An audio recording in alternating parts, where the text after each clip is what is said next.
Magandang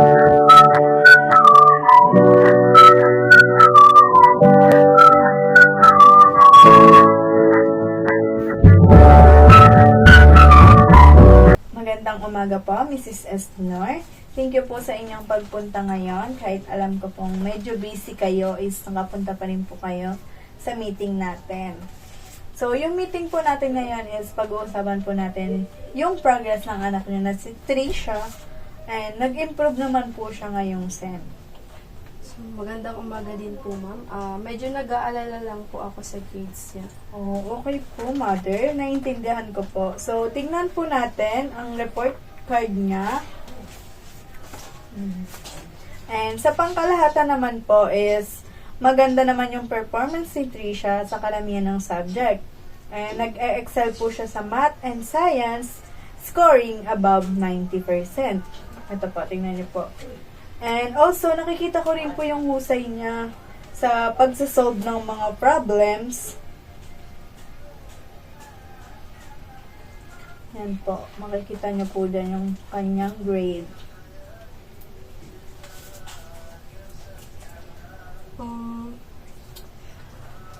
Pero, medyo mababa po yung grades niya sa may English. Oo nga po, napansin ko din po yan. 78% po yung score niya sa English. Pero active naman po siya sa aming klase. Pero yung niya po ng kulang lang po sa details at organization. Ang mga written assignment niya. Halimbawa lang po dito po sa kanyang essay. Po, tingnan niyo po yung kanyang essay. Maganda yung mga ideas niya, pero kailangan pa ng improvements sa structure at grammar. Pero wino-workout naman po namin na turuan sila sa klase ng outlining at proofreading po.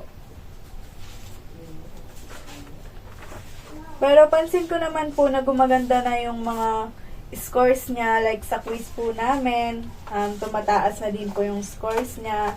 So, ibig sabihin po, yung ginagawa po natin sa klase is effective po. Ito po, look nyo po yung mga quizzes niya. Matataas na po yan. And also po, bukod sa activities, si Trisha ay isang good student po. Active siya sa mga class discussion at nakikipag-collaborate po siya ng maayos sa klase namin. And napapansin ko siya ay isang positive influence sa aming classroom. Mabuti naman po yun, ma'am. Minsan kasi parang stress siya sa bahay dahil sa mga schoolworks. Oh, I see. Kaya natin pong tulungan yan. So, maganda po siguro is mag-implement po tayo ng mga time management and techniques sa bahay at sa school. And pwede rin tayong maghanap po ng mga additional supports like extra tutoring or study groups po. And also, mother, gusto ko rin po palang mag-schedule ng follow-up meeting po in another month.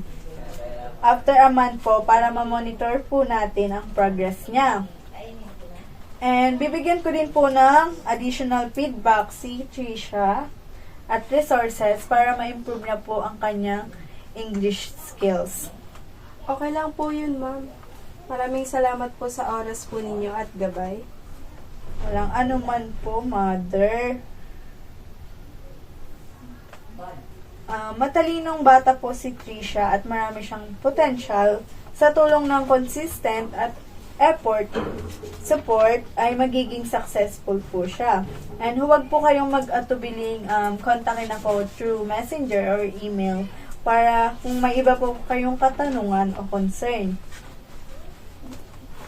Salamat po ulit, ma'am. Thank you po. And also po, mother, may additional suggestion po din ako. Pwede po nating subukan na magkaroon ng design time for homework everyday para rin po natin siyang hikayati na magbasa ng English books or magazine para mas mahasap ang kanyang vocabulary. Magandang idea po yan, ma'am. Susubukan ko po yan. Okay, thank you.